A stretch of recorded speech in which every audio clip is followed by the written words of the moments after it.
Everyone, and thank you for joining us this morning for our webinar on tips for a successful application in Call 2 of the Interreg North Sea program.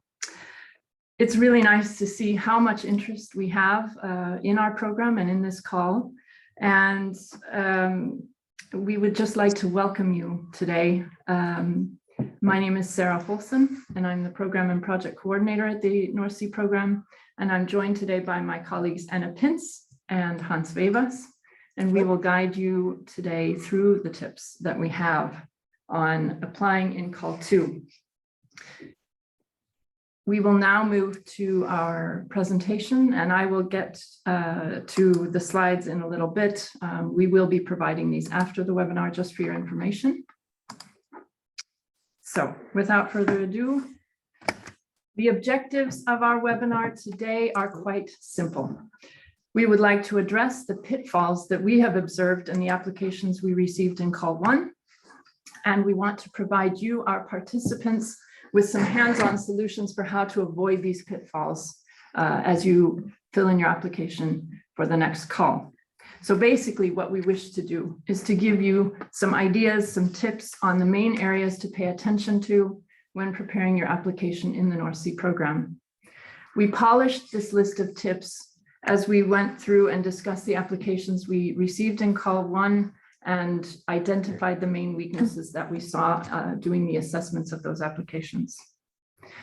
So the three main areas we will be addressing today, my colleagues Anna and Hans, are project relevance and the angle of transnationality that we require in our program, the intervention logic or the red thread that goes through the application, including indicators, the work plan, and communication, and finally, the project budget and partnerships. But before Anna and Hans begin, I have a few pointers I'd like to make before we start. First of all, as you may have heard when you signed in or when we started this, we are recording this session and we will be making a recording of this webinar available on our website. Our new website, no less, it's interregnorthsea.eu in case you have not visited. We launched it last week and we're very, very excited about the improvement in our website. So this webinar recording will be available there after the webinar. Next, in case you haven't already done this, please switch off your microphones. We will be taking questions on Slido rather than in person or with hands up function because of the number of participants. Next, as I have just said, we'll be making use of Slido, and I will be going into that in a little bit after this, but we'll be taking questions at the end of each of those three main topic areas that I told you about, rather than all at the end. So if you have questions on project relevance and transnationality, please enter those at any time, and we will try to address those after the first part. If your questions are about intervention logic, indicators, work plan, and communication, we will try to take those after the second part. And finally, on project budget and partnerships, we'll try to take after the third. Any sort of miscellaneous questions, we would like you to go ahead and enter, and we'll see what we have time for at the end. I would like to make it clear that we will not take project-specific questions. So about the content of your particular project, we will not be answering questions like that today. That is more for the one-on-one consultations we're still holding through the end of this week with JS project advisors, but our national contact points are available to help you with content-related questions on your applications through the deadline, which is 14th of November at 5 p.m. Central European time. So I think the only left question on the subject of your questions is, if at the end of this webinar, we see a lot of questions that haven't been answered, we make the decision to go an extra 10 or 15 minutes overtime. You're welcome to stay with us. Otherwise, we'll see what we can do about putting up an FAQ with the remaining questions. Finally, we will be making these slides available on our website, and there will be two versions. the versions that we present here today, and also a version with some examples, which we don't have time to go through today due to the number of points that Anna and Hans would like to make. So those slides will include some examples that could be helpful to you, and you'll be able to download these after the webinar. Yep. So without further ado, if you would like to ask any questions, please go to Slido at any time during the webinar, type in top tips, hashtag top tips, very easy, put in your question, and our colleague Marie, who is administering the questions, will make sure that they go to the right segment of the webinar. So I think we're ready, and let's get started with Anna. Thank you, Sarah. And I would like to start with the first building block of today, and that is what we would expect a project application to start with when you build the application, and that is the project relevance, and more specifically, the need for the project. And this is also what we look at first when we start assessing an application. Here, we have identified 2 pitfalls, and as Sarah said, these are based on our experiences in Call 1, but also building on experiences from the 5-day program. The first pitfall is that applicants do not clearly set out what the challenges are that they want to address. So that means the gaps do not become clear that the application seeks to close. Also, often we see that evidence, think of numbers and examples, are missing. And this makes it difficult for us to assess the need and the urgency of the project. And it should be really noted that in the program, we are focusing on projects that are demand-driven. We need to see demand and need for the program and not supply-driven. The second big pitfall is that, that applicants do not fully consider the territorial relevance of the projects. And by that, we mean, why should this be an North Sea region program, a project? Why couldn't it be funded under the Baltic Sea, Northwest Europe, or even in a different geographical area, such as the Mediterranean or the Balkans? Please consider why this should be funded in our program. Moving on to the next issue when it comes on the next big topic when it comes to the project relevance, which is synergies. Here we have identified 3 pitfalls, and the first one is that when identifying relevant initiatives, other ongoing projects, other previous projects, either in the Interreg world or another European funding instruments, or even on local and regional level, we see that applications just name drop those initiatives. This means they do not provide an explanation how they will relate to them, how they build on previous work, and how they will interact with them. And this makes it really difficult for us to assess the added value that your project will bring.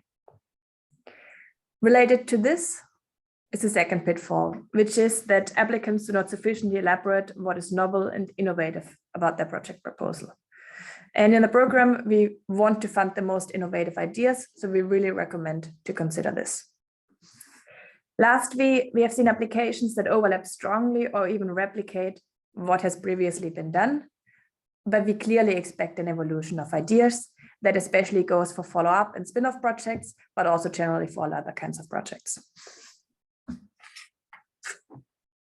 Now, I mentioned a lot of pitfalls. Let's move on to the positives. Let's move on to the tips and tricks.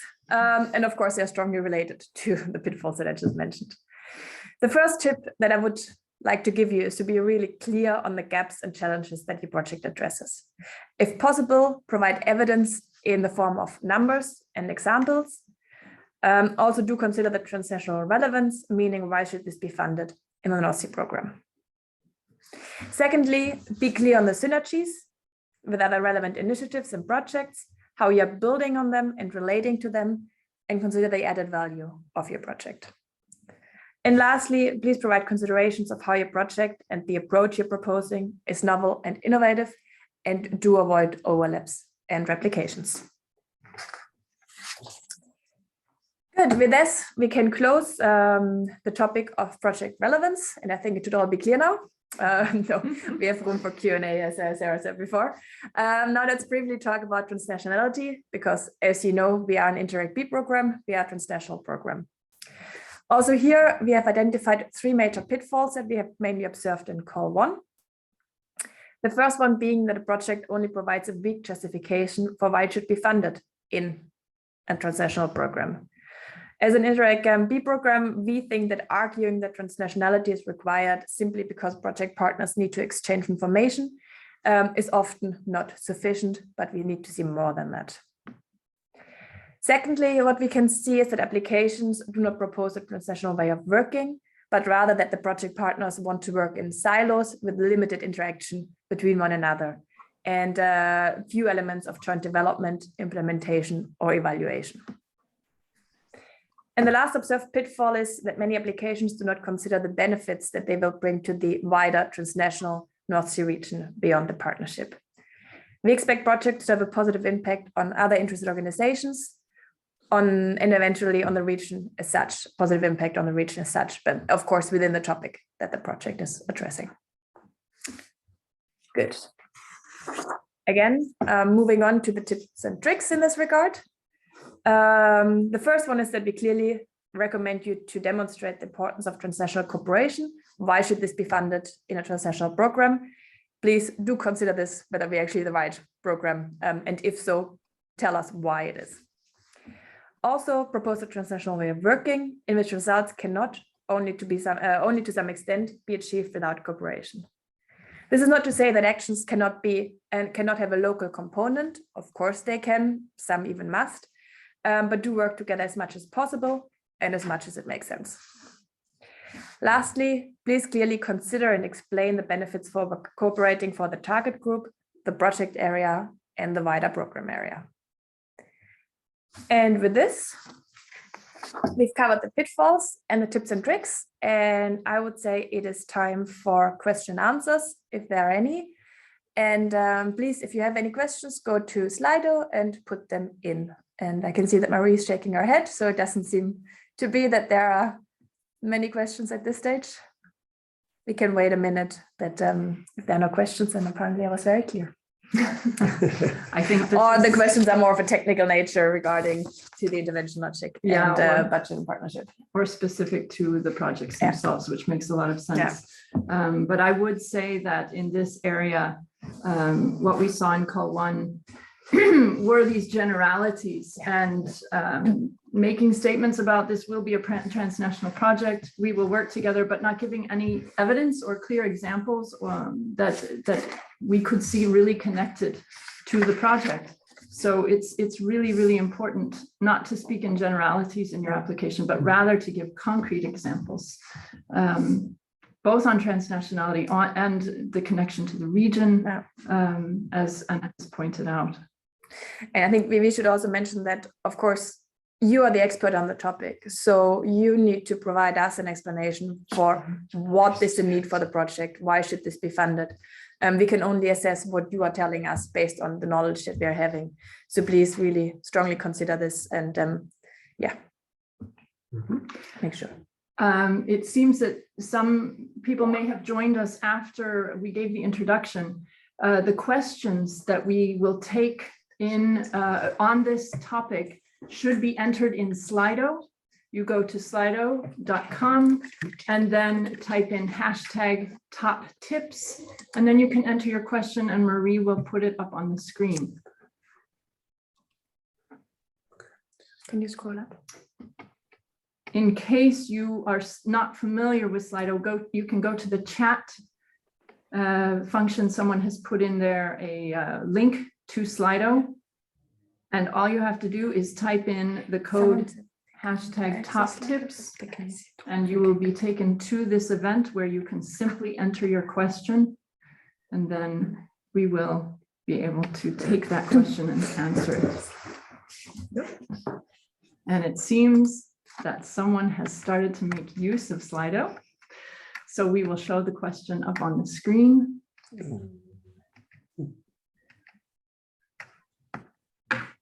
Yeah.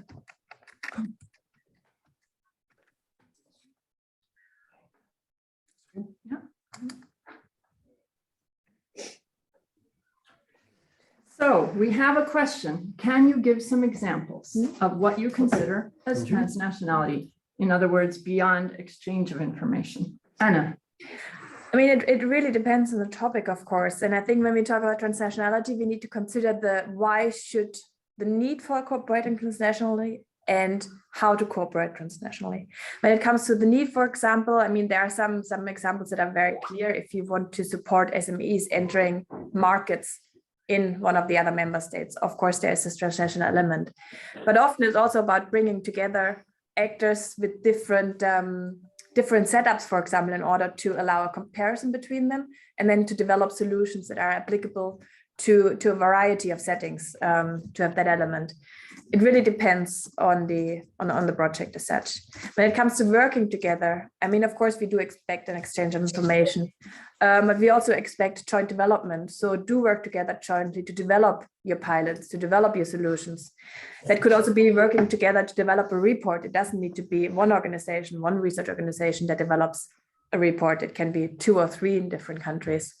What we've seen, for example, on pilots, which are in nature quite local, is that some projects make use of what they call tandem pilots, basically that they set up pilots somewhat comparatively in 2 member states, and then they evaluate them in a comparative perspective to really draw lessons from what has been happening on the ground in a single member state.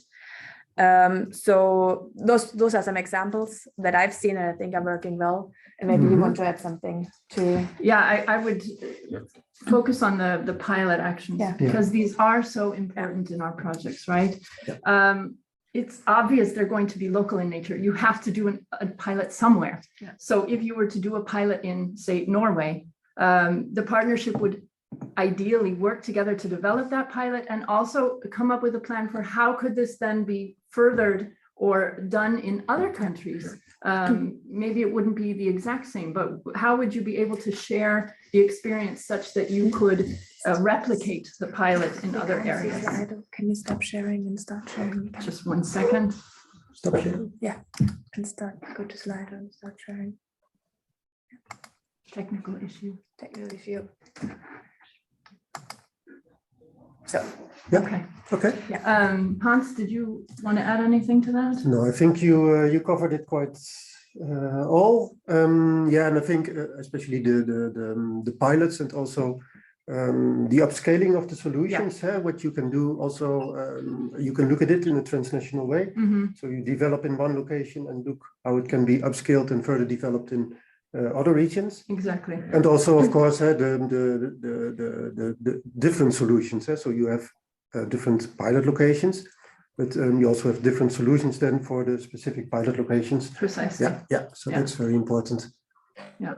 I hope that was clear. Okay. I think there was one question in the chat, if I'm not mistaken. Go to the presentation. Yeah. Okay. Is transdisciplinarity important for the North Sea program? That's a very good question. Yes, it links a little bit to transnationality, but it's along a different line. I mean, it depends. It depends on the topic that you're addressing. But generally, yes, we encourage a focus on several disciplines and different sectors as well, as long as it makes sense. And I think what we would like to point here out that we do have a new priority on governance.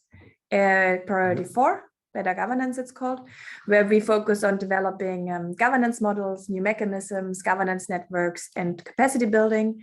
And this is where we strongly encourage a multi-sectoral approach, again, within the framework of what is reasonable and what makes sense.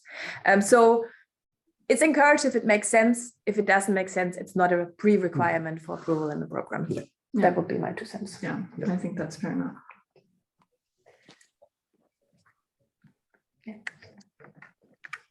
How to effectively find transnational partners interested in our project idea, like municipalities working on the same topic?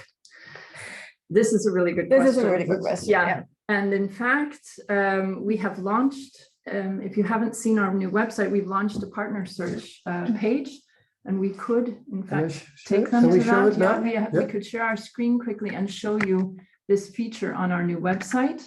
The question is whether they can see it or whether you need to stop sharing. I think you have to stop sharing. Yeah. Stop sharing. Just a minute. We have to stop sharing and take you to the website now. And that is there. Yeah. And then. And then over there. Yeah. There we have it. Yeah. So this is the new project partnership. You're not sharing. Are we not sharing? No. Evidently. Oh, sorry for that. There you go. Yeah. Here you can see the new partner search part of our website. If you could go down, Hans, and we can show. So if we go to the partner search tool on our website, yeah. Here you can browse project ideas. So if you're thinking about a project idea you'd like to put out there and get some feedback on and or find partners for, you simply send us your project idea through this page. And here you can see an example of one on energy hubs. If you read more on here, you can find out there at the top, Hans, read more there for energy hubs. For the first example. There you go. You can see here that this project idea is has some confirmed partners already. Can you go down a little bit? Yeah. And is looking for other kinds of partners, either geographic or, as in this case, an actual lead partner. And then you can message the owner. This is one way of finding the partners in our program. It's relatively new, so I think it's going to take some time for uptake of this. If you could go back, Hans, one page back? Yeah. You can also see that you can search by our specific objectives in the program to find projects in a certain area. Oh, by keyword. This is one way. Another very, very solid way to find partners is to contact our national contact points. We have national contact points in 6 of our 7 countries.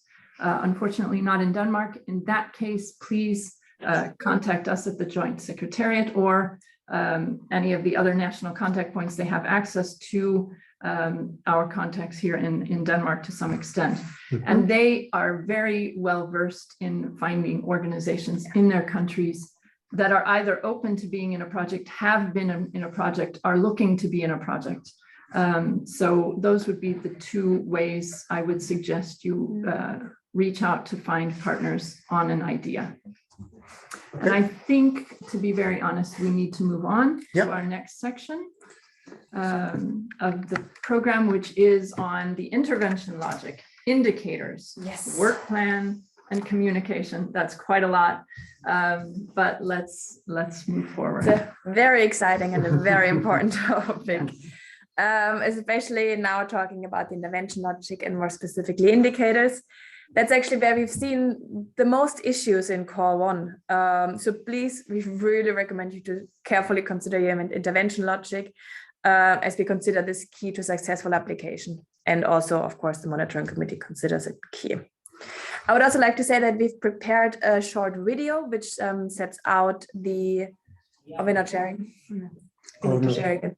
Hey, this is stop share. Yeah, stop share and share again. Okay.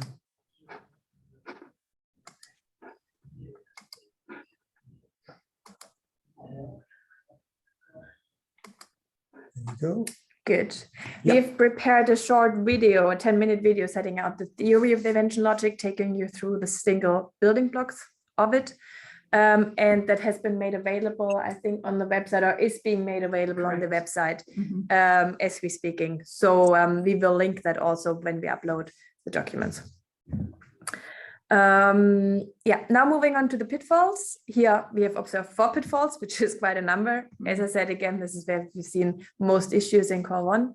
And the first and the most severe one is basically that there is no flow to the intervention logic. It's not a logic. That means there's no red thread, and the building blocks, the activities, the outputs, results, and objectives are not logically building upon one another. And don't have time. We've decided we don't have time to include examples here, but there will be examples for how not to do it on the slides that we make available. So in case you're wondering, but then of course it's also very application specific and dependent. Secondly, what we have observed is that applicants confuse deliverables, outputs, and results. So for example, they use what should be an output as a deliverable, they use a deliverable as a result, and so on. And we've also seen that they double count the same thing, both as an output and a deliverable. So for example, let's talk about pilots, which is an output, but we've seen applications that also use pilots as a deliverable or an action on work package level, and then additionally mention it as an output, and that doesn't work. The third pitfall we've seen is that we do have clear definitions of our output and result indicators. What we can often see, though, is that what the project proposes to deliver is not in line with the definitions, meaning in our reading, it actually doesn't qualify as such. It doesn't qualify as an output or a result. And where do they find those definitions? Fact sheet 22. Sarah. Very good. So they are available, and it's quite clear in the fact sheet what they are. It should be at least. And if you have questions, then approach us or the national contact points. Yeah, happy to help. And the last one, and lastly, and it speaks for itself, is that we can see the target setting is often somewhat arbitrary, which makes it difficult for us to assess the actual level of ambition that an application is having. Having said that, let's move on to the tips and tricks on the intervention logic, where we also have a reference to fact sheet 22. Fact sheet 22. That's the one. On a more positive spin, the most relevant recommendation we have is to really consider the red thread running through your entire proposal. Make sure there's a clear link from activities to outputs to results, to work package objectives, and then last but not least, to the overall project objective, which is the overall aim of the project. Secondly, please do read fact sheet 22 carefully.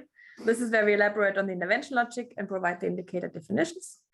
And lastly, please avoid mixing outputs and deliverables and make sure there's no double counting. That's more of a technical issue, but it's also something that we've seen done wrong quite a number of times. Good. Related to the indicators is the work plan, and I've already touched upon some elements of the work plan. The work plan is the detailed project plan set out in the different work packages we are having.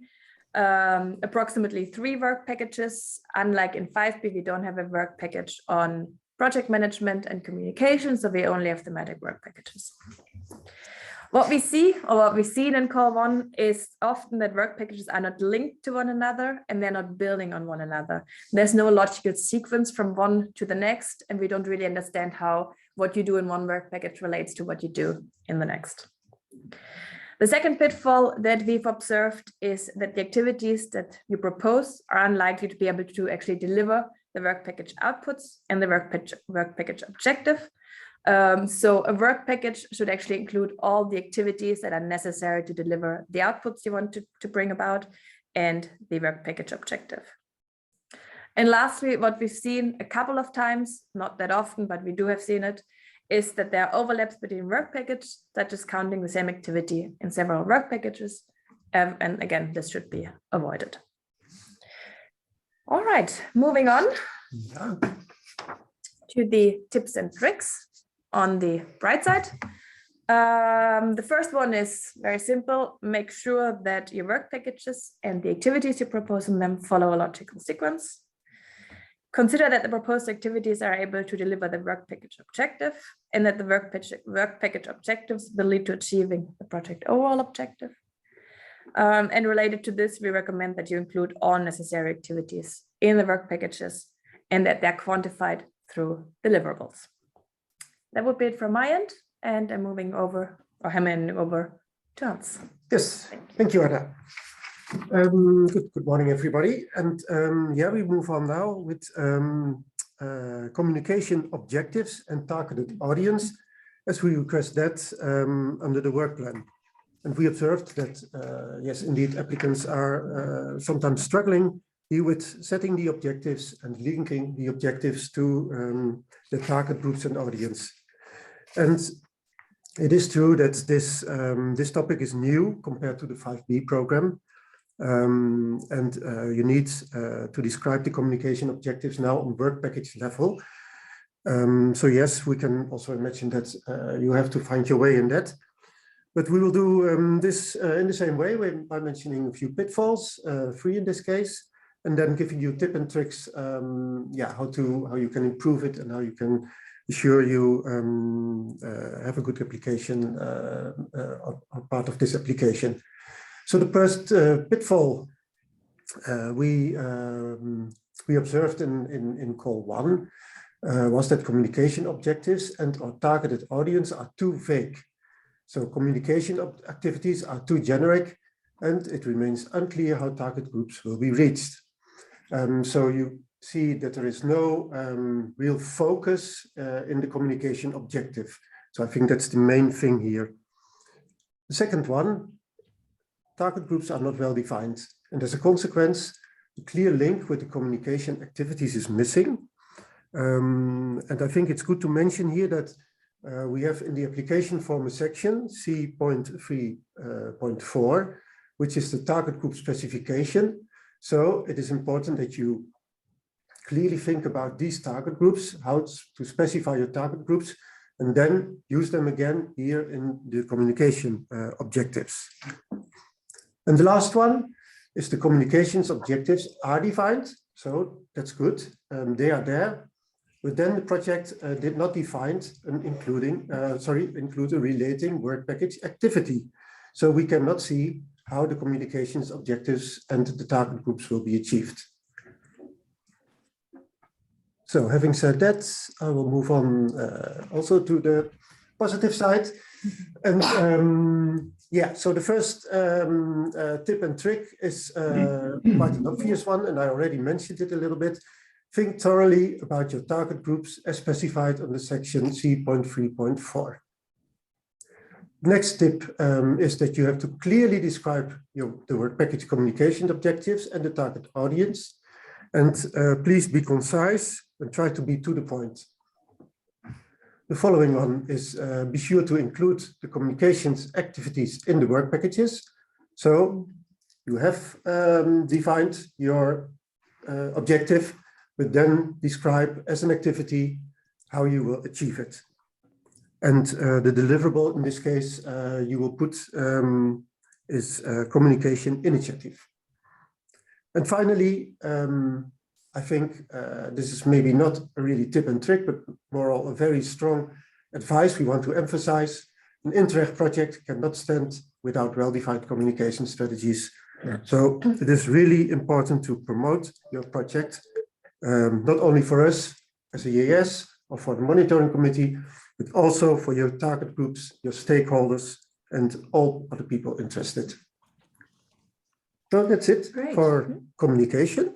Thank you, Hans. And Anna. Really good. And there we go. Yeah, let's see if we have some questions. Again, if you would like to ask any questions, you can enter them at any time in Slido. Just put in hashtag top tips and you'll be able to enter your question and we can see it then on our end. And we will be able to put it up on the screen. Just a second while we move to the Slido screen. Then we need to change. Oh, yeah. Okay. You won't be able to see it. You need to go to the tab first. And then no.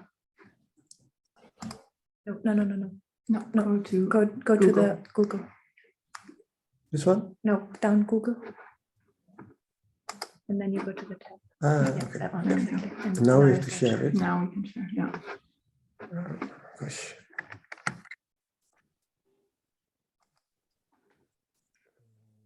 Yeah. Mm-hmm. There we are. And now we're back in Slido and we can see our first question.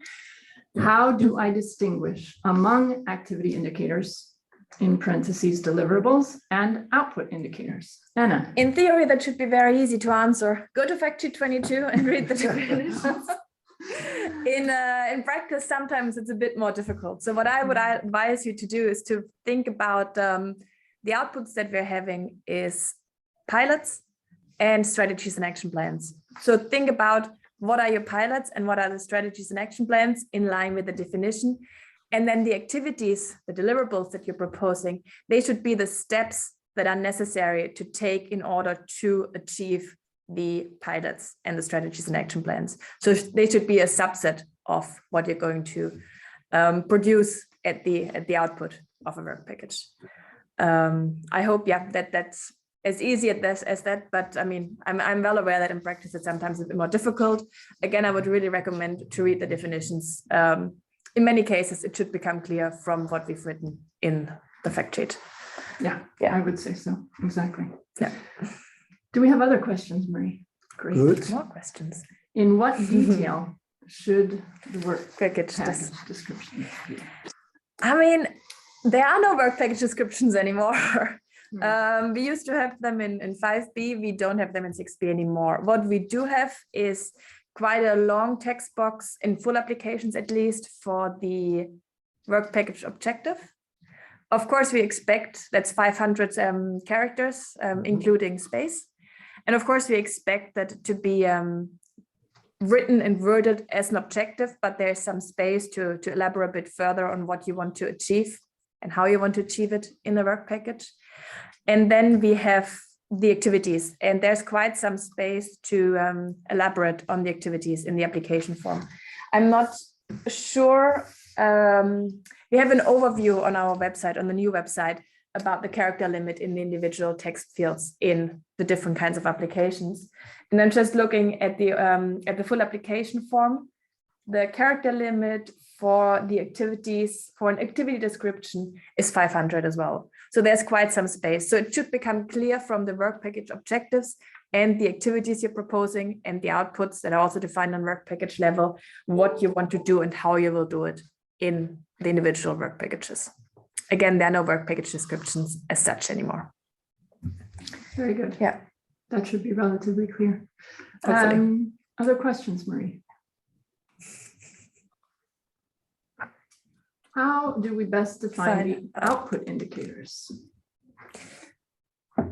I mean, what do you mean by defining the output indicators? The indicators are given. There are two indicators you can make use of, other than in priority 4, where there's only one indicator. The one indicator is pilots. The other indicator is strategies and action plans. Now, how you set out what the actual output is, there you need to think about what is your pilot, and briefly explain what is the pilot, what will it do, and who will be involved. Again, the word limit or the character limit here is 1,000 even. So there's quite some space to elaborate a bit more in depth on how your pilot will look like. And I would really recommend you to take the opportunity to do so, because there are no work package descriptions. So it should become clear from what you describe in the output overview, in the description of the output, what it is going to be. Yeah, but you don't define the indicators as such. Exactly. I think this question is more about how do you describe the output. That's how I would have interpreted it. Yeah, exactly. Yeah. Other questions?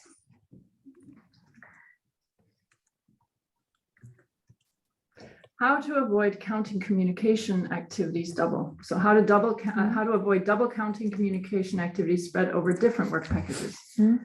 And how could we describe overall project communication in the work package? Hans. Yes, so there are multiple questions in this 2 sentences, I think.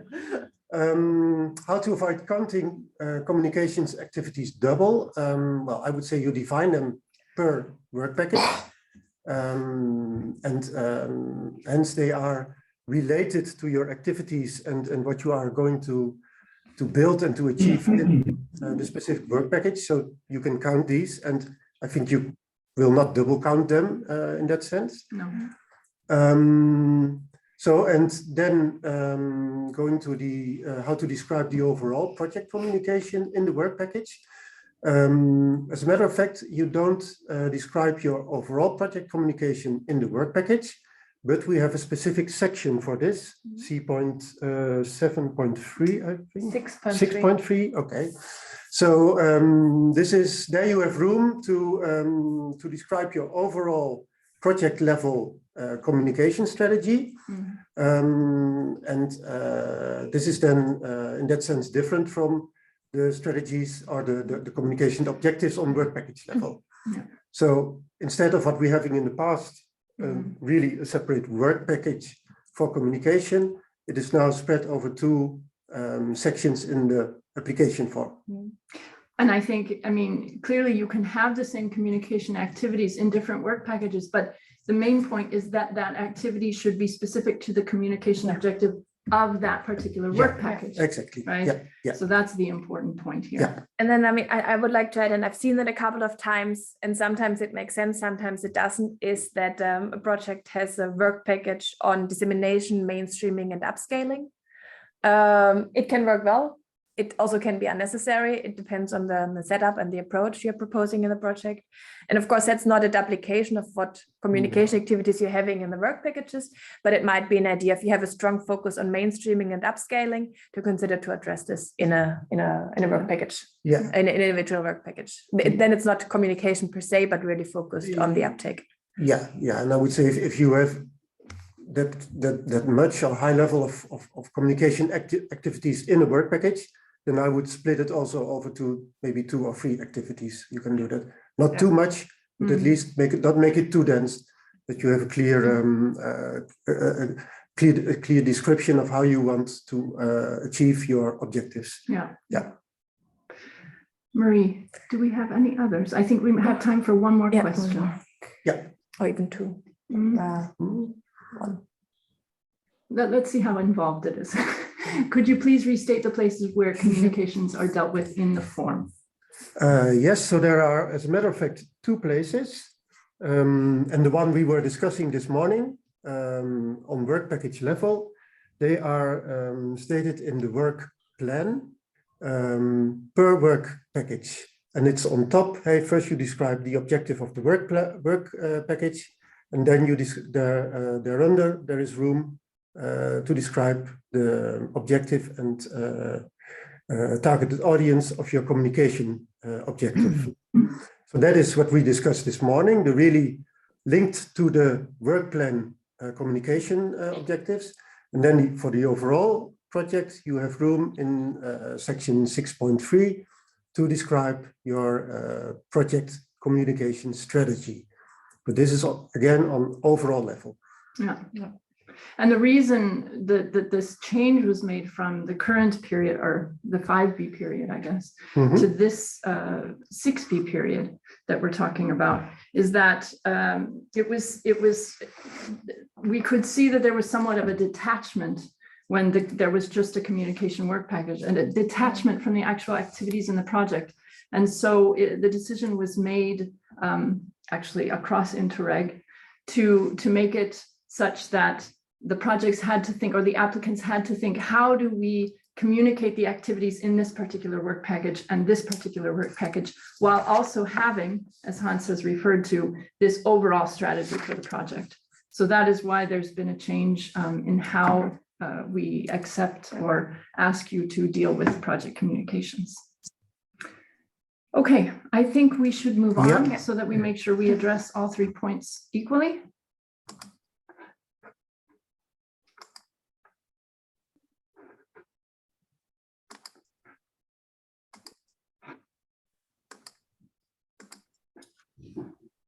Yes. And so we move to project budget and partnerships. Hans. Yes, Sarah.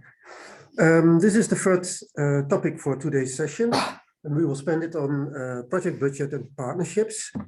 And we combine these 2 because we saw in the Call 1 applications that they are quite related, at least the pitfalls we saw. So first, I want to emphasize that it's good to take notice that not everything is all written in stone here. So during the discussion, we will show that. But yeah, it's good to keep that in mind. And why is that? Because everything depends upon what you want to achieve and what you want to implement with your project. How to deliver your project idea in the end and implement it. So yes, we can approve projects that deviate from what we see on the average base, but motivation and justification are key in this. So the first pitfall, or maybe I should say the first 2 pitfalls we have here is the project budget is not a clear reflection of the overall project objective and the activities planned. And yeah, we have quite many examples of this, that it was always not that good reflection. And some examples are, for instance, that there were investments planned or investments in equipment, and it was not really clear why this was needed and described why these are needed to achieve the overall objective. And sometimes we see the same for external expertise and services, for instance. Another pitfall is that, sometimes budget is spent outside of the eligible North Sea program area, but the reason behind was not clearly explained. And here's what I refer to, that it's not all set in stone, because you are allowed to spend some budget outside of the North Sea program area, but you need to convince us why this is necessary. Good. Then this pitfall I split up in three bullet points. It's about imbalanced budget allocation within the partnership. So the first one we saw was that there were partners with significant higher budget than other partners, and therefore we need a clear justification. The second one, there were partners with a relatively small budget, and this raises the question that from our side, what the contribution of these partners is and what is the added value of them for this amount of money for the project. And the third one being a relative high share of budget is allocated in one member state. And again, this is not set in stone. If you have a really good project idea which needs a higher budget in one of the member states, and you can justify it and you can explain it to us, then it can be perfectly fine. So we then come to the tips and tricks for budget, project budget and partnerships. So the first one, and this is, I think, the main overall one, the budget you think about and which you put in your application form should be a clear reflection of the project's objectives and the activities. Now, another thing we want to point out is that typically we see budgets ranging between 3 and 5 million euros. But here again, if you have a budget of 7 million, it can be fine if it's, as long as this is very well justified. Partner budgets, we had also some issues on partner budgets, and typically they range between 200,000 and 1 million euros. However, for instance, for the lead partner, we mostly see some higher budgets, for instance, due to the fact that they have to do a lot of project coordination and management tasks. Please provide us clear explanations for the significant budget imbalances. For instance, why a specific partner or a member state requires a considerably higher budget. And finally, if you have partners outside of our eligible North Sea area, please provide us with clear justification why these are these partners. Why do you really want to have them in your partnership? And for instance, I can give quite a lot of examples, but I think the most example which appears most in our applications is that partners from the area of Brussels, for instance, are included because they have good networks. They are often interest organizations, and there can be very good reasons to have that for your project. But again, please describe it good and well, and then we can approve it, of course. Yeah, I think that's it for the budgets and partnerships, and we can go to the questions and answers.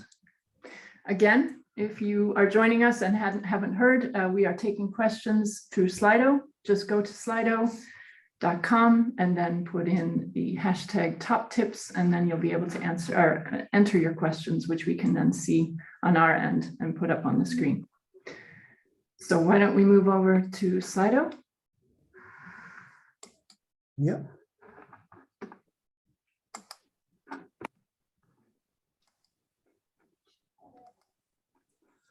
There we go. And here we go. Where in the application form should we add the explanation and justification for the budgets? Yeah, there are different sections for that. Of course, we have the budget section itself, which is, I don't know by heart, which one.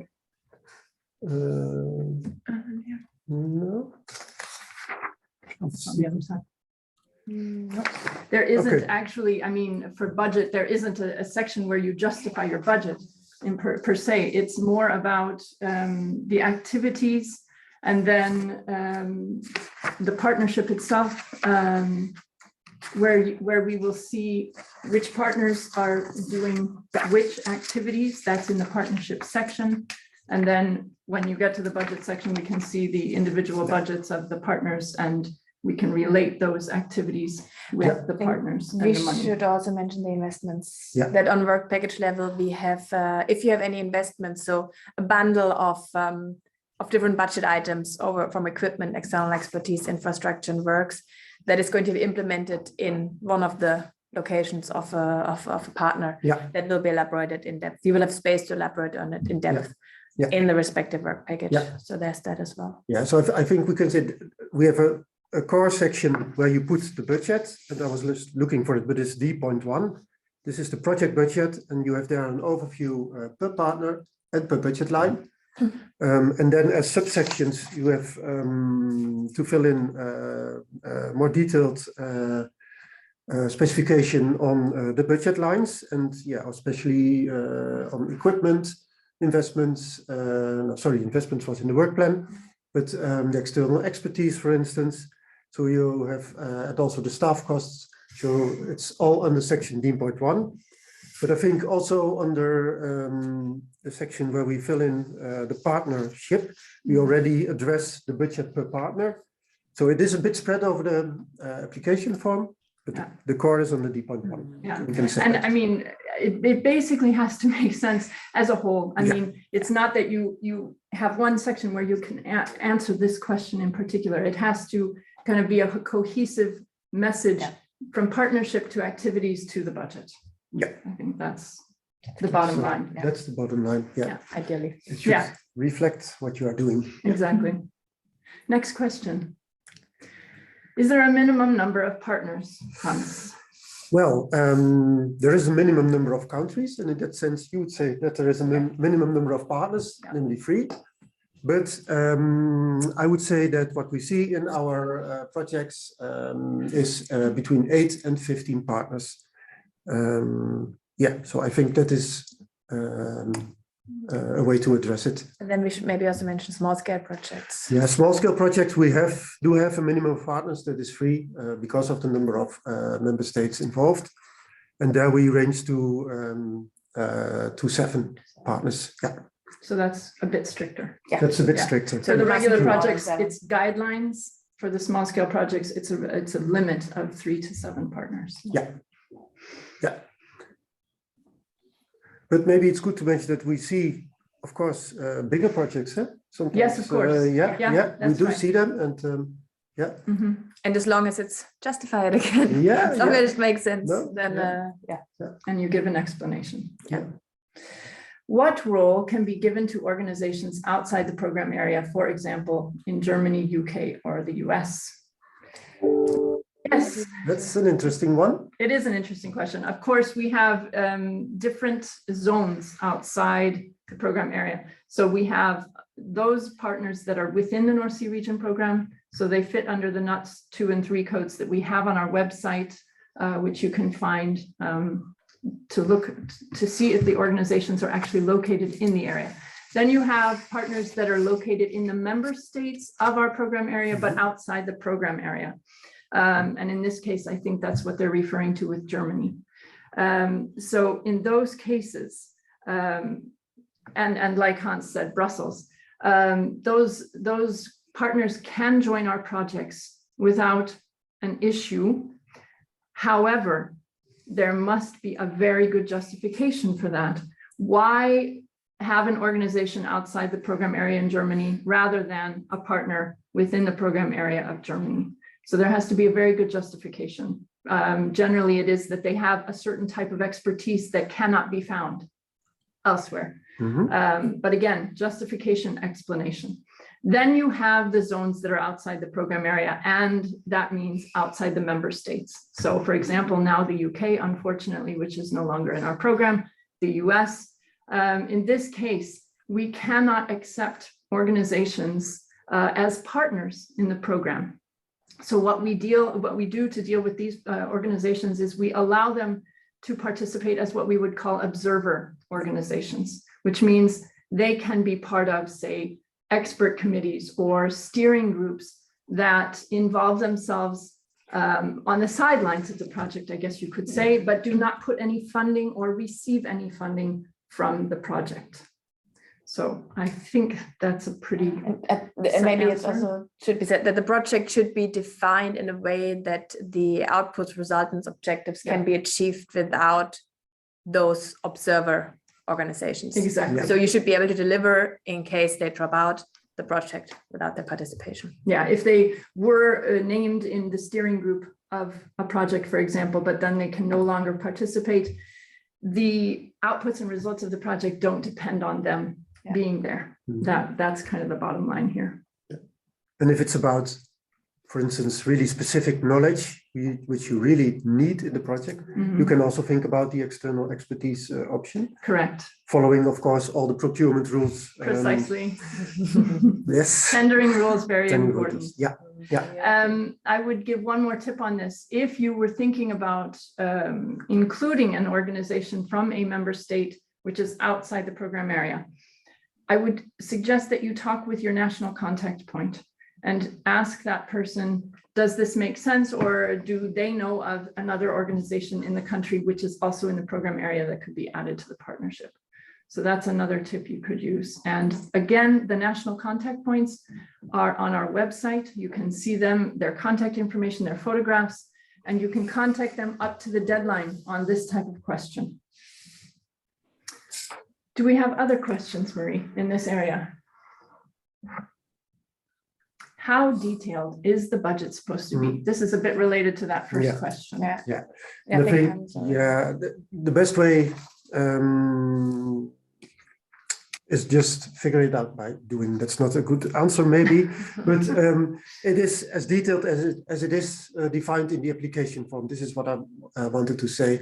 So yes, you have to detail your staff costs, your external expertise and services, your equipment, but you all find it under section D.1 of the application form. I think that that is mostly if you talk about the detailed level of your projects. Maybe good to mention that you also have to fill in a spending plan. How will your money how will your expenditures be appear during the project duration? But yeah, that is the detailed level of the budget. Yeah. I hope that answers that question. Yeah. Other questions? Sub-partners focusing only on one task within one activity may have a very small budget, correct? 15 to 30,000 euros.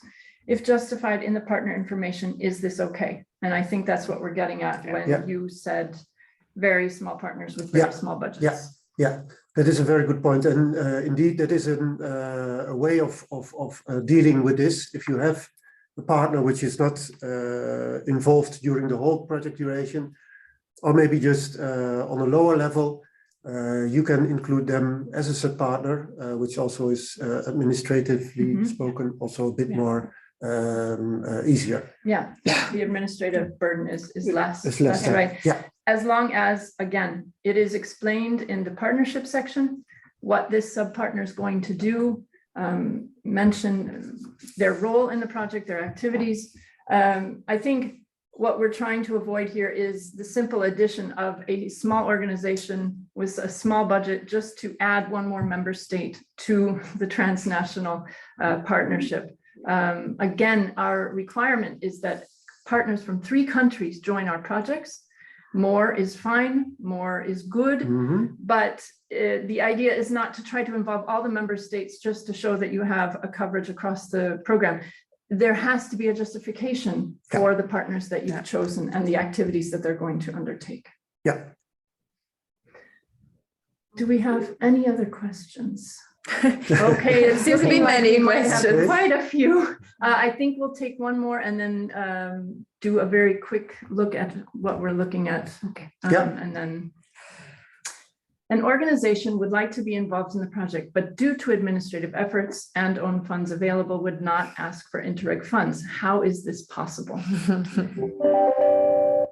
Address this to some extent, but yeah. Hans. Yeah, I would say this is the situation that we have a zero budget, which is technically spoken not possible. Right. Yeah. We cannot add organizations to partnerships if they are not getting funding from the program. So this is the observer partner type. Then we role. come there. Yeah. Yeah. So you can mention organizations that might participate again in a steering group function or an expert committee or something like that in the activities and in the description of the project, but you can't add them to the partnership.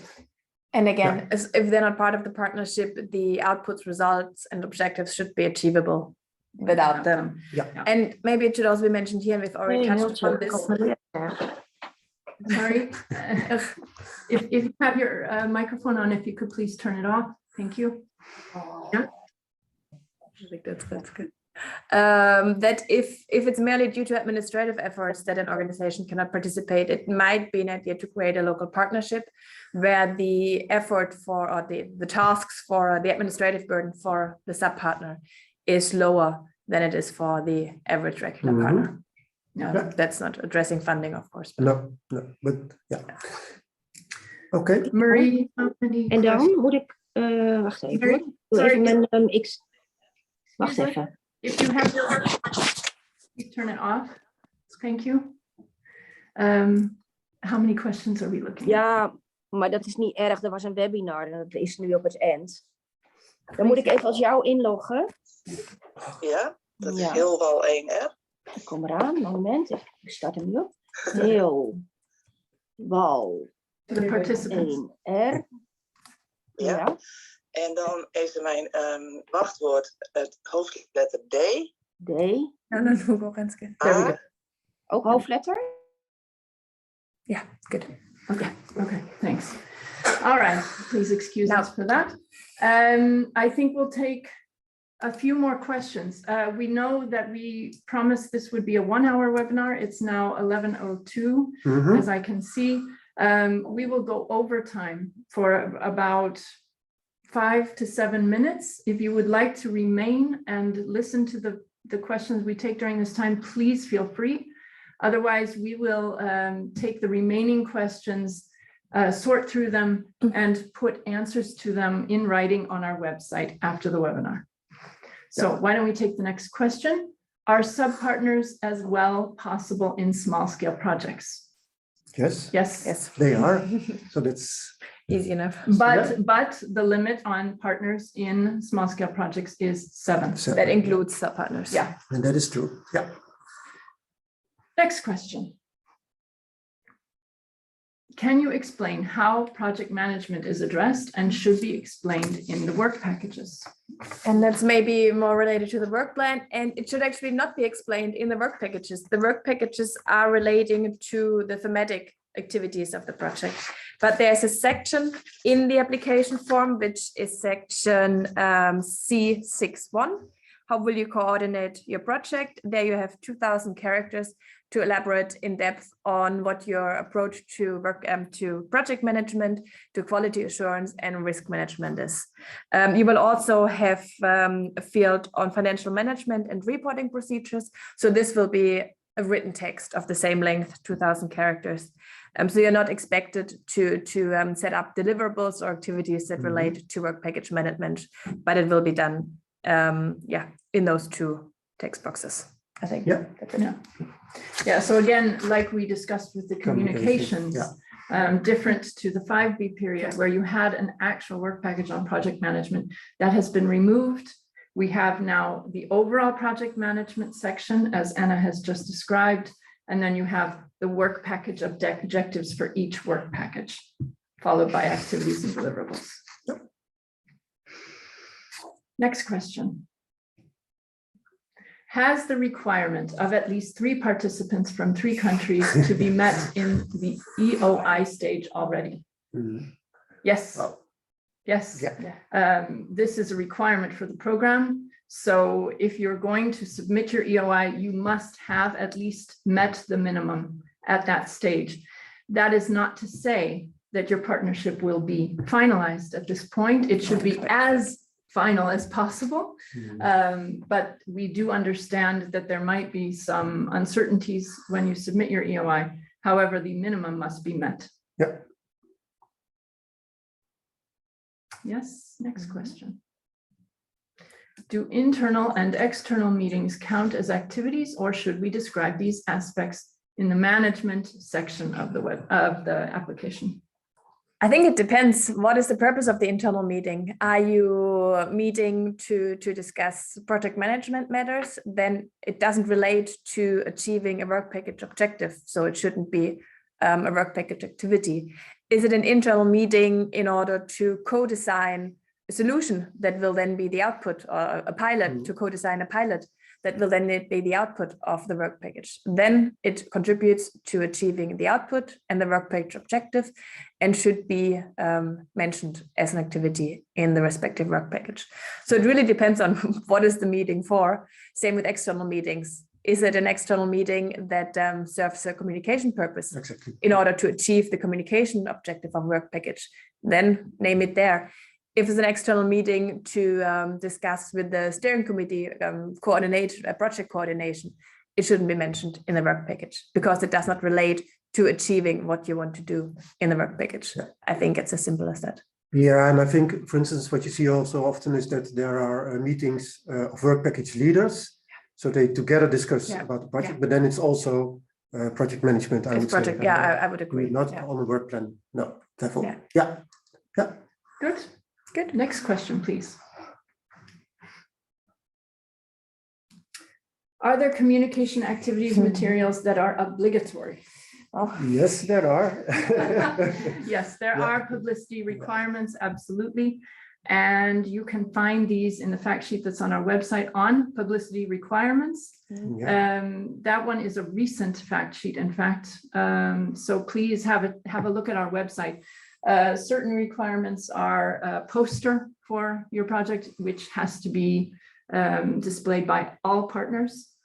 This is something that the controllers will check, in fact, to make sure that you are following the requirements. There's also the logo that you will be provided for your project by our communications advisor, and that must be displayed on all publicity related, what is the word? Outward facing documents. Outward facing documents. Thank you very much. That's a good way to look at it. So yes, there are some requirements, and you can find those in the fact sheet, but also you will learn about those if your project is approved. Yeah. So maybe relating to that, there are no activities on work package level that are obligatory. Include the activities, as Hans said, that are necessary to achieve the communication objectives you have on work package level. And then once your project is approved, fingers crossed, you will receive a package with communication and dissemination material, basically, that you're required to make use of.